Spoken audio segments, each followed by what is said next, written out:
Hello buddies, this is Harsha. Welcome back to gatech. This video is going to be slightly different again. I am going to give you my experience of GRE test which I have taken recently at home. Many people were having doubts about the home based edition, so without any further delay, let's go into the video. My exam was scheduled around 2 p.m. and I just had a very small amount of lunch because afternoon exams always make me lazy in solving the maths problems. The other reason is mainly I don't have much food during any of the exams because I feel tensed. And you will be having many number of slots available, like all through the week. There are 7 days. It's not like test center that you have to book prior like 1 or 2 weeks before. You can book even 2-3 days before. But I had only that free time, like the afternoon time, so I booked my exam at 2 p.m. So now I'm going to share 5 points based on my experience. So the first point is the software which you will be using for this exam is called ProctorU. So you have to, before booking a slot, just check whether all the requirements given by the software are satisfied by your PC or not, because that's very important and that's the main platform on which you will be writing the exam.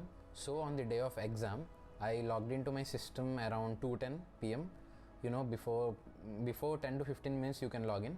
So the proctor will ask you to show your passport through webcam, but I don't know, like my webcam was of a bad quality. I know everyone's webcam will be of bad quality because it's very small, it's less number of pixels and it's not a good camera. So I used my smartphone, clicked the passport picture, and I showed my smartphone through the webcam, and the proctor was satisfied with that. And he will ask you to switch off your smartphone. In front of him you have to switch it off and place it in such a way that it's far from you and it's visible to him. I had a table, I kept my smartphone on the table and it was visible to him and far away from me. So that was the first point. So the second main point is he will ask you to show the 4 walls of the room as soon as this passport verification is completed, and you also have to show him the table on which you are writing the examination, or the PC or laptop which you have. So for showing that, you have an external webcam connected to your PC, you can just remove it and show. That wouldn't be a problem. But what you can do is you can take the smartphone, just open the front camera, and you can show the contents like through the webcam. So he will be able to see all the contents which you are using for exam. And you should not use any earphones, wired earphones or Bluetooth earphones. You can use a speaker, a Bluetooth speaker if you want. You can connect it and so that you can hear the proctor voice whenever he's calling you in between. And the third important point is you cannot use a pen and paper during examination. You should have a whiteboard and a marker, or you should use a transparent file folder. So what you have to do is you have to take a transparent file folder. You will get it for some 10 to 15 rupees. Place a A4 sheet in the file folder. So now you can use it as a whiteboard, which is a very easy solution for that. So I prefer whiteboard would be better because the length would be big and you can solve many maths problems. So you will have a 10 minutes break after the 2 sections excluding AWA. So you can use this 10 minutes break, or you can skip the break and continue with the exam. But if you use the 10 minutes break, you have to follow the same procedure as the step 2, that you have to show all the 4 walls and the table you are using. So I did not take the break. So it was 4 to 4.5 hours of long, continuous and hectic test which I faced. Proctor may use the chat section to interact with you, or he may also call you directly to check the exam environment and surroundings if he is suspicious a bit. Or else there won't be any process like that and you will be good to go, because this process just depends on the proctor. If he's strict, he'll ask you to show the room environment like every 1 hour or half an hour.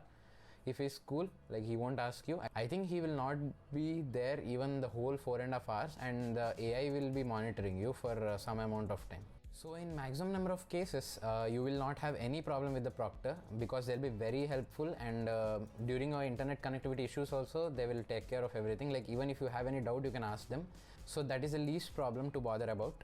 After completing the exam, you have to erase everything on the whiteboard or the file which you have used, and you have to show the proctor before leaving the exam. Finally, after the exam, your quants and verbal scores will be given to you, that too unofficially, and your AWS score won't be visible.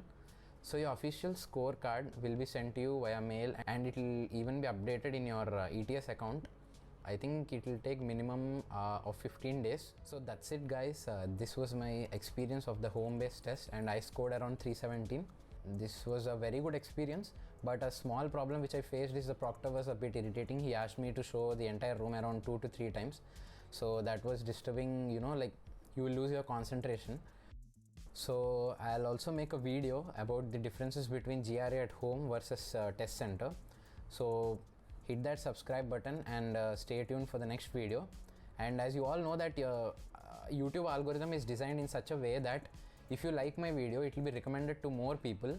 Like if there are more number of likes, it will be recommended to more number of people like you who are having same doubts on these topics. So just like my video, hit that subscribe button, stay tuned for my next video. See you in the next one. Bye bye.